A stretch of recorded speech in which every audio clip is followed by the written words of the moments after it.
This is Old Man Yells, and I'm Bob Burnett from Barefoot Mining. This is episode 16 of this show.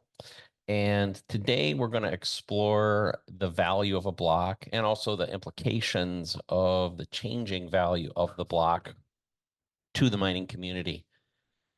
Some of you might react to that and go, well, the value of the block is obvious. Why do we need to talk about that? Isn't it just the subsidy plus the fees? And how in the world would the changing value of the block change the mining community? Well, obviously, we're going to get into that in some more detail. And I'd start by saying that that perception that the value of the block is the subsidy plus the fees is somewhat incomplete. It's not so much incorrect as it's incomplete. And you'll see that as we go through this, I think that's going to change quite a bit over the next few years. So, but before we get into this, I want to start with a little bit of a story. Those of you who have listened to this in the past probably know, but my history goes back to the early days of the personal computer industry, and I was with a company called Zenith out of college. We were from about 1987 to 1990, the largest laptop maker in the world.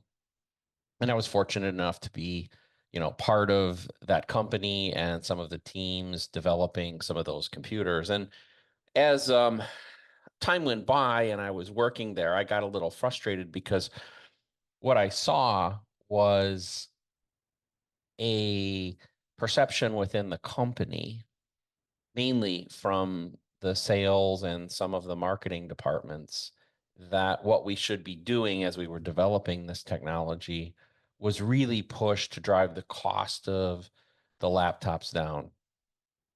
And what I saw as an engineer, and I think what several others within the kind of engineering product development world saw was, well, no, we shouldn't emphasize cost reduction. What we should really be emphasizing is continued mobility. And that may seem like not much of an issue right now, but back then it was a big, big deal. And it ultimately resulted in me leaving the company with a couple other people. We formed a company with the goal of designing the world's first laptop that would run Windows and weigh less than 1 kilogram, which is 2.2 pounds. Very, very aggressive for that time period. And we were successful in that, by the way. It took a lot of work, but we did make it. Now, raising money for that company in that time period was was pretty difficult. Silicon Valley wasn't what it is today. We found our only real receptive company, fund that was willing to take a bet on us actually out of Japan. And it was a company called Mitsui, and secondarily a company called Totori Sanyo, which was part of Mitsui's network. We'll get into that in a minute. And we were fortunate enough to raise $15 million in 1990, 91 in order for us to pursue this dream. Now, what some of you may not know was that name Mitsui was a big name. So in the late 80s, Japan was roaring. This was one of the largest financial groups in the world. And if you're Western based, you may not know it is still one of the largest in the world. It's about just under $100 billion a year in revenue of financial services that it provides, which puts it roughly on par with Bank of America. So that's how big this organization was. Now, part of the deal of the investment was that I had to spend my first year of this startup working inside the Mitsui offices. I did spend a little time in Japan, but most of it I spent working out of an office in Chicago. And even though it was the US arm, typically I was the only American in the office. It was dominated by the Japanese. And that was a really great experience for me because it gave me a deep immersion into the Japanese culture, learned a lot about the people there, and I certainly learned a lot about the business practices. And I became a very, very big fan of a lot of their methodology. And one of the big learnings was the concept of the keiretsu. And the keiretsu is a Japanese concept. It evolved in the post World War II era. And you could think of it as a loosely affiliated set of companies across a wide range of industries. That's typically how they're organized. And they're tied together under a common financial services company. So in this case, Mitsui was that entity. And what would happen is there would be a whole series of companies, and Mitsui would own a percentage of every single one of those companies. And each of those companies would also own a percentage of all the other companies within the network. So it created this loose network.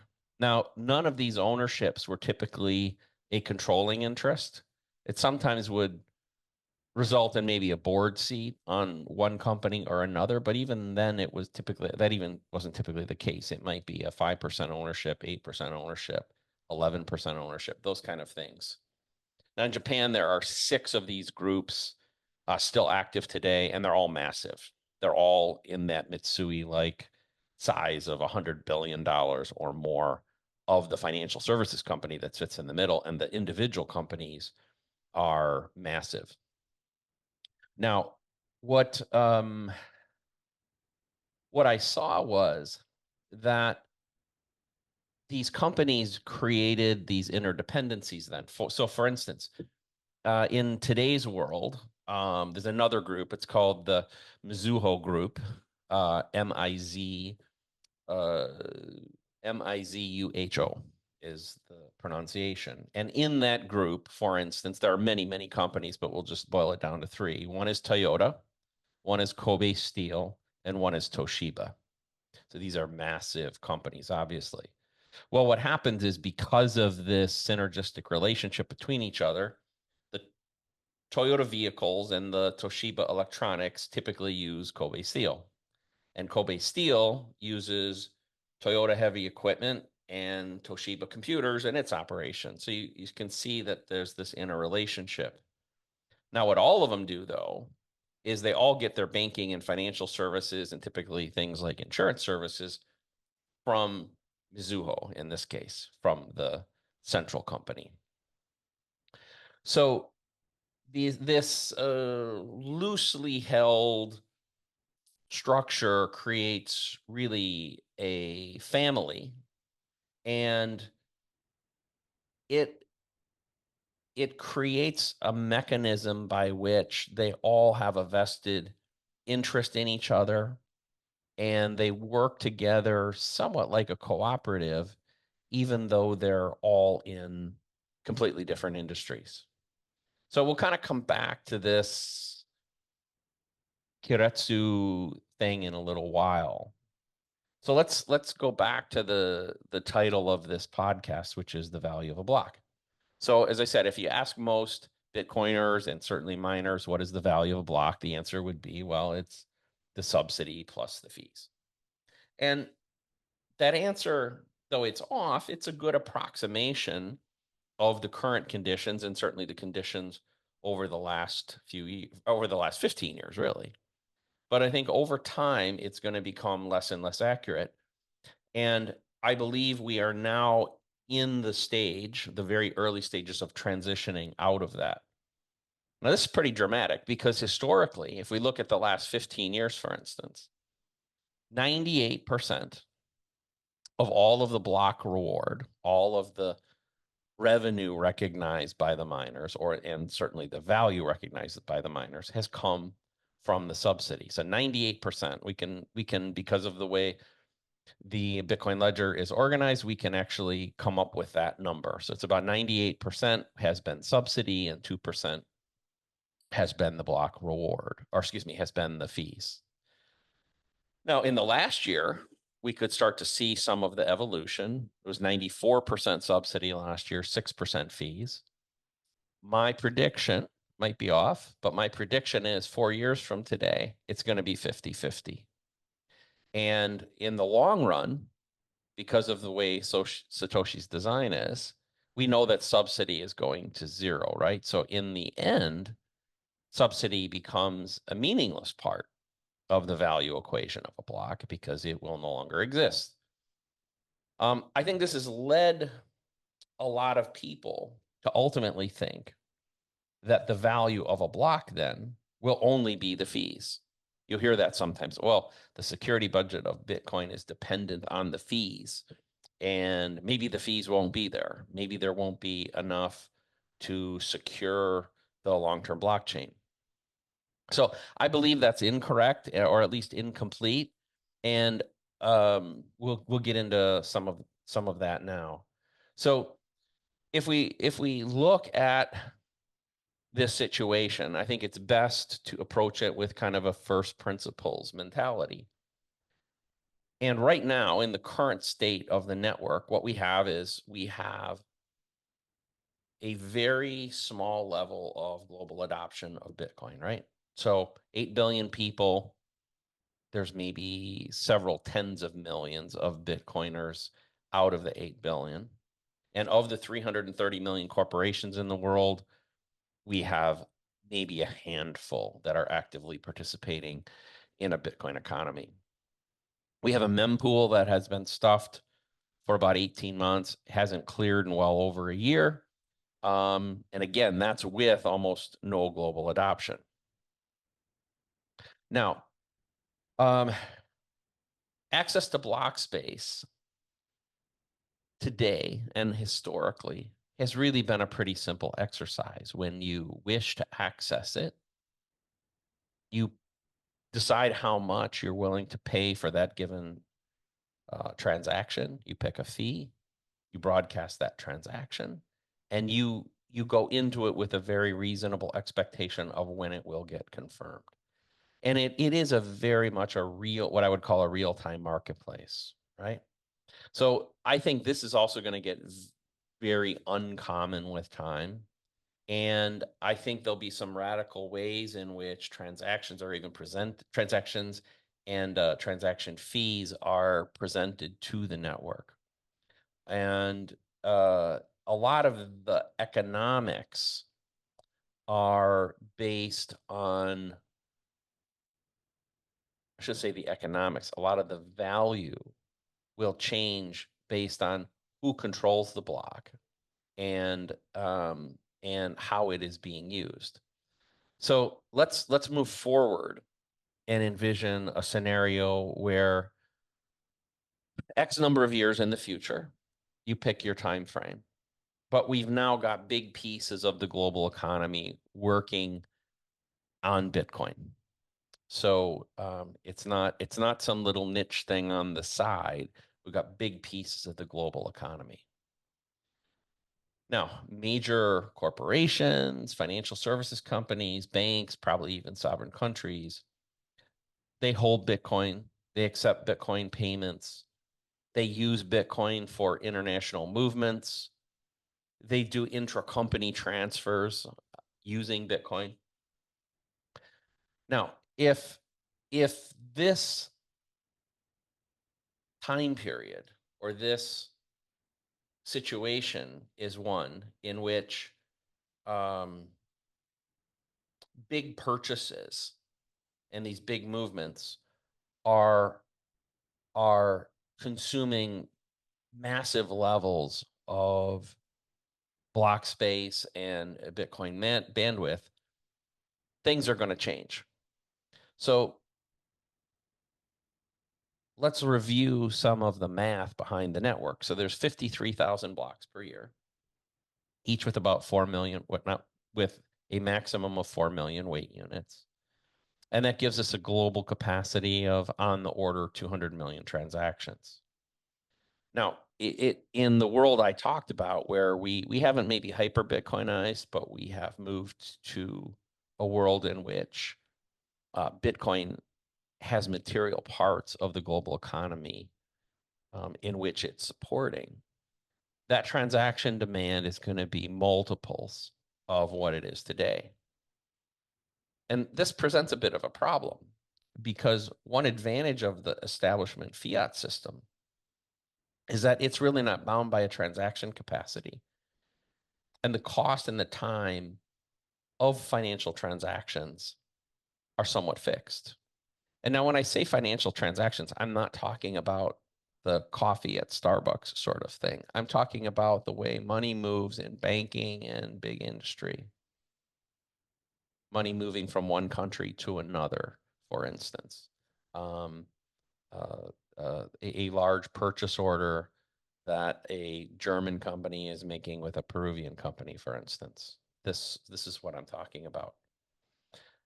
Now, it's unrealistic to expect the world to adopt Bitcoin without including a high degree of certainty about what those transactions look like. They have to be in a place where the time frame in which that transaction can take place and the cost of that transaction taking place are reasonably known.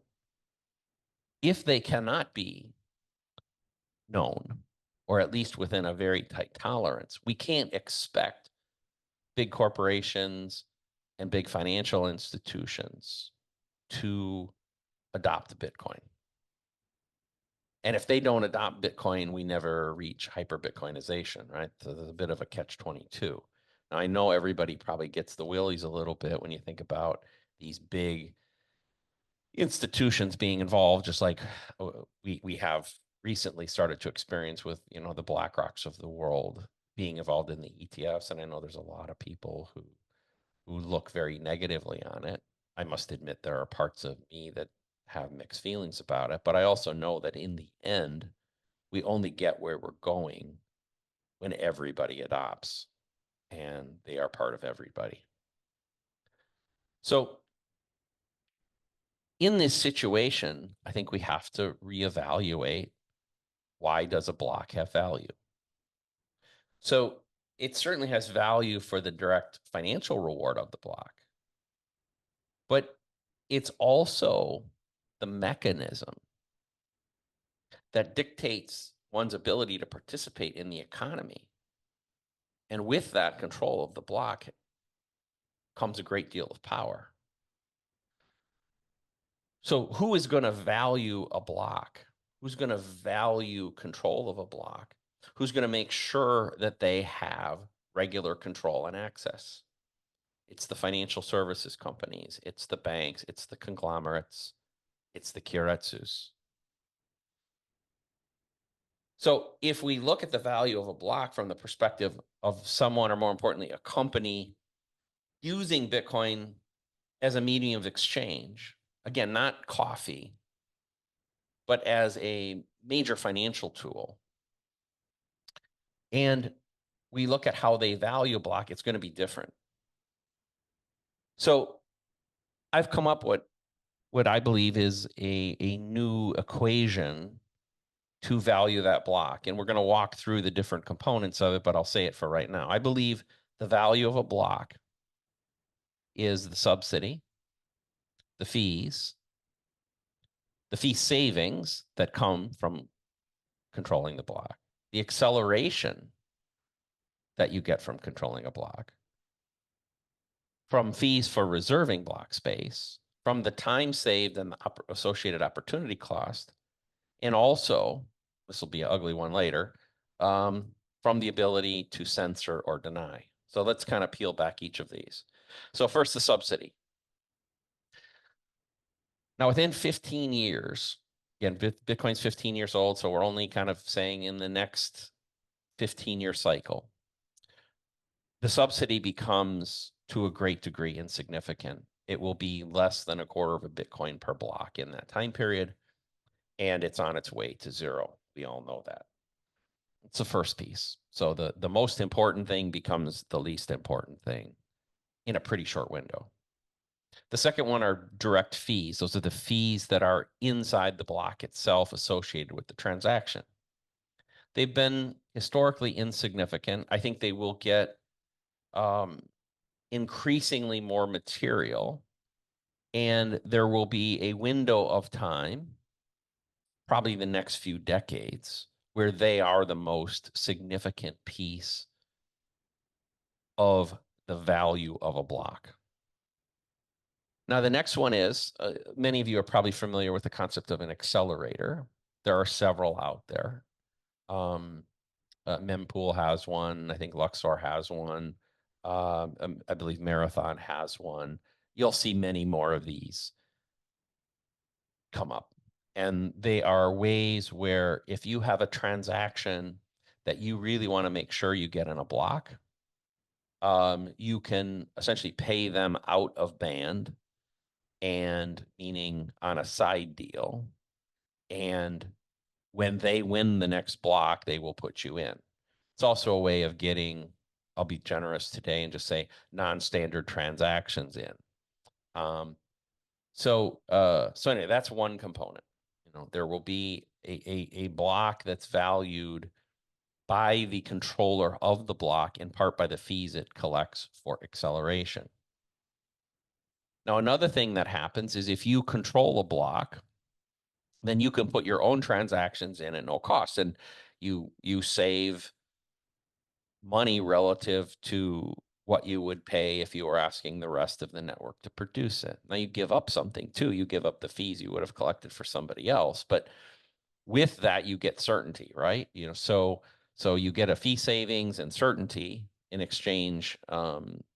Even though you lose a little bit, that's what you get. Now the next piece is what I call reservation fees. I'm going to do a whole episode, or probably a couple episodes, on this in the future.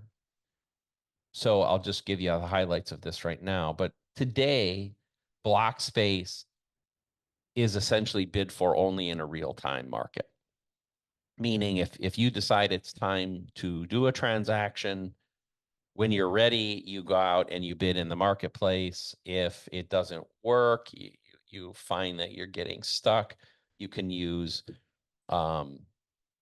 things like RBF and child before parent to try to get it in, or you can go to an accelerator and try to get it bumped up. But essentially, you're dealing in a real-time marketplace.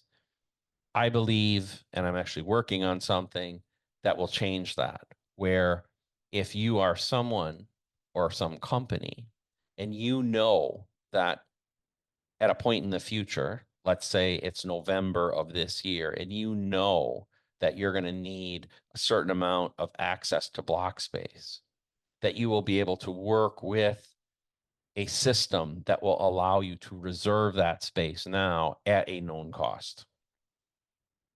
And so the marketplace, instead of being real time, will move to having windows into the future, and you'll be able to reserve that space, and you'll collect fees for that. So by being a miner and having control of block space, you'll be able to sell ahead that space, and that will certainly also be part of the value of a block. Now, the next one is probably the trickiest one, and it pertains to the time value of transactions.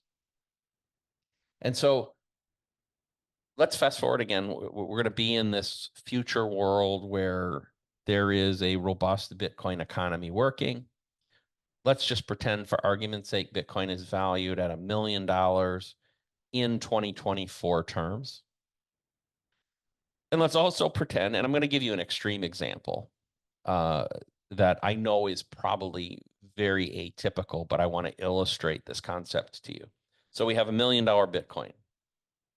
It's one of the last business days of the year. I'm running a company that's sitting on a fair amount of inventory. The mempool is stuffed. That will be very common, meaning this marketplace that I could just go in and do a transaction is almost unavailable right now. All the forward contracts' ability to reserve block space in the future are essentially booked inside this calendar year.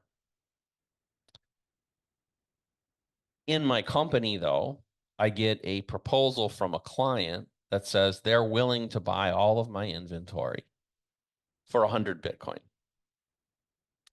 And let's also say I have a 20 Bitcoin profit in that, meaning I'm making 20%. And again, in today's terms, that transaction would generate 100 million in revenue and 20 million in profit for me, and it would make my balance sheet look fantastic, The condition of the client, though, is that the transaction must complete by the end of the year. Now, in today's monetary system, if this was completely a fiat-based transaction, there'd be no problem. And I can tell you from like my days at Gateway, these kind of opportunities would really come up sometimes, either as a buyer or a seller. We would sometimes have these opportunities to either get a great deal buying things or a great deal selling things, but only if we completed a deal within a specific time frame. I'm not saying they happened every day, but they did happen. And when they happened, they tended to be really big like this, millions and millions of dollars. So if I was at this company, I'm running this company, I have a massive motivation to make this transaction go through. Now, if I was in a position where I had control of a block and I could guarantee that that transaction went in, the value of that block to me will have nothing to do with whatever subsidy or fees or other pieces that might go with this. The value of the block comes from the control and the resulting financial benefit of the transaction that's being processed. So in this case, being the miner or being in control of the block space more specifically was fundamental to me being able to make my company operate at its maximum. Now, the other side of this, by the way, is one that's a little ugly. I don't think it's going to be the most common piece, but there is an ability to censor. And so if I am a big bank, I am a keiretsu, I'm a corporation that has control of block space.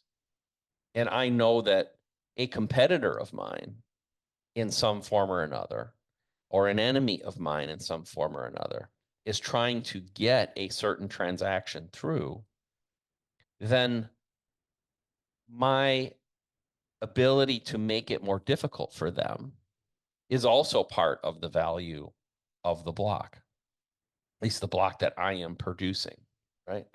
Now, that doesn't mean somebody else won't pick up the transaction, but, and by the way, I want to point out, I don't have any intention of doing this sort of activity, but what I want to do is point out that I think blocks are going to be valued very differently. So the value of a block, if we go through those things, is not just two things, subsidy and fees.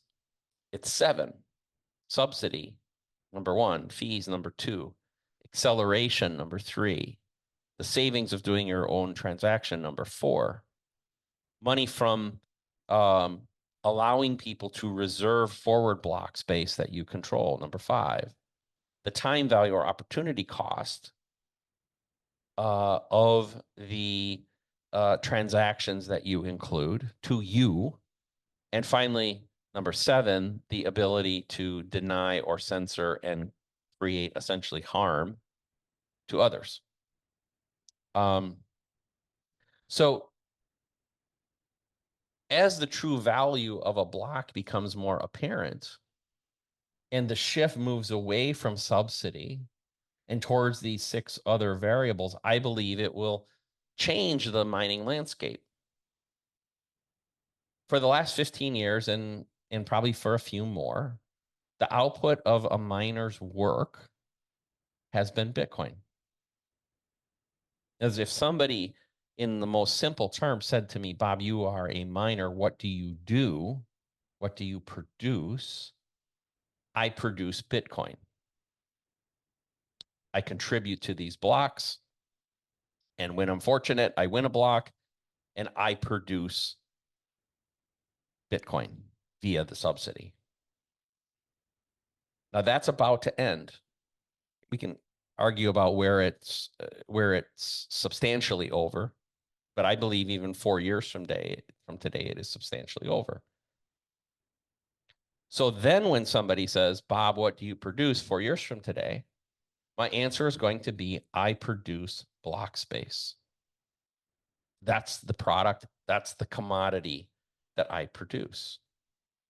Now, the current thought process of producing Bitcoin itself, I think, has resulted in the profile of the typical mining company being very operational and energy focused.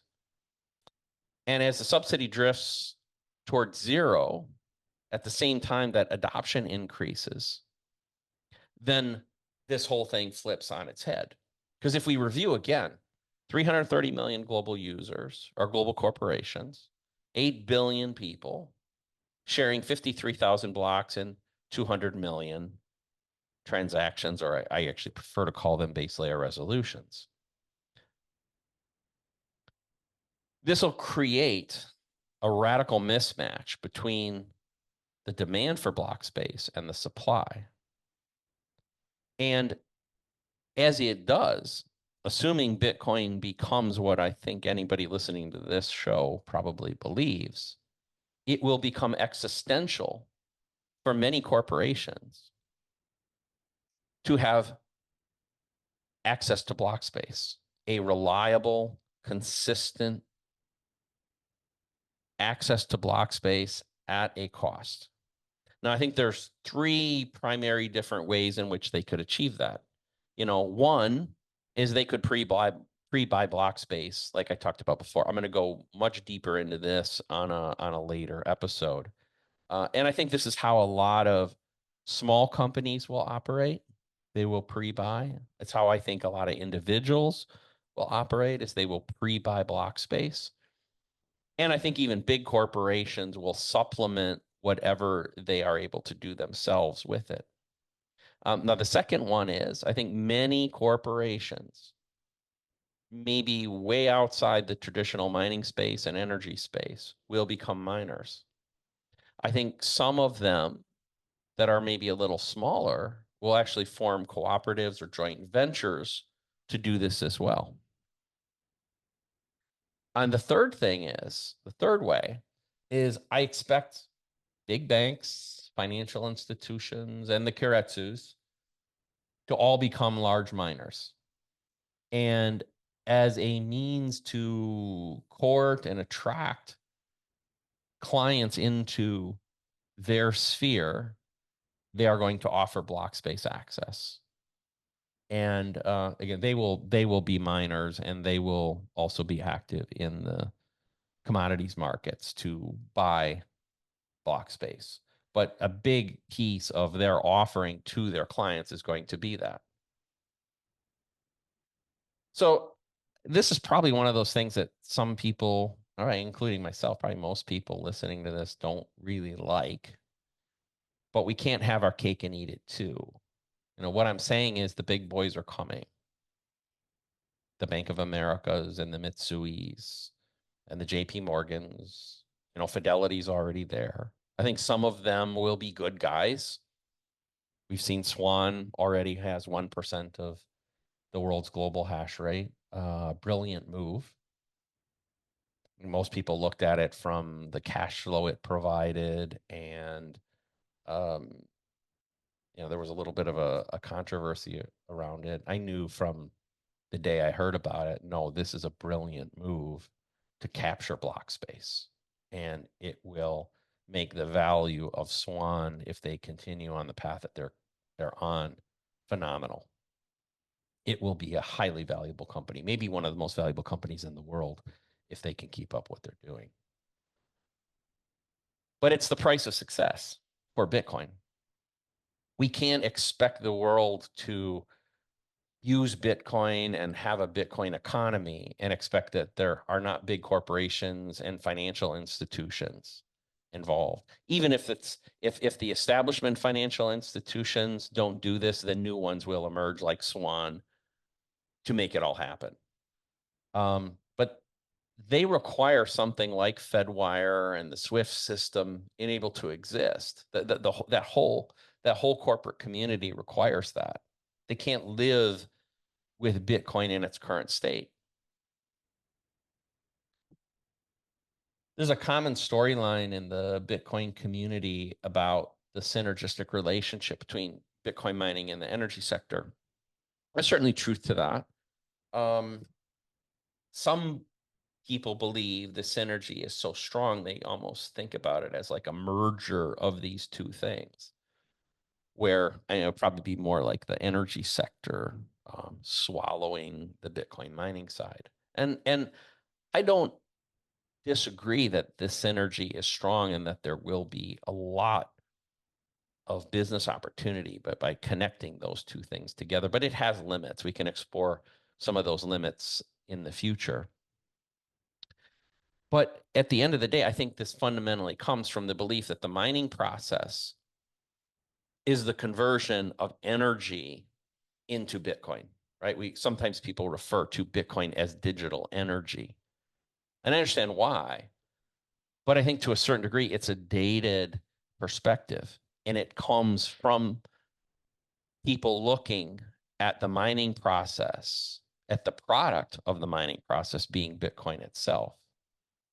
When you replace that with the product of the mining process being block space, well, then you get a whole new set of players and a whole new set of incentives. And when participation and control of block space becomes existential and a major competitive advantage, then we're going to see, as I said, we're going to see the big boys play.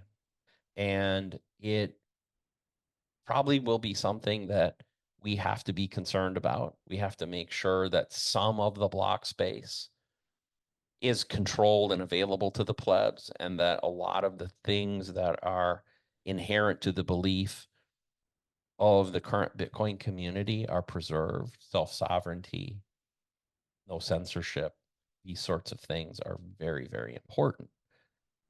That's only going to happen, by the way, if mining at what I call the rabbit and the horse level continues, and these folks take the responsibility of also being block template creators. So a lot more coming on this, in the future. Hopefully this gives you something to ponder, but I think we're at the cusp of a really big transformation in the way that we look at blocks, the way that we value blocks, and the way that the mining community is constructed to process those blocks. Thanks.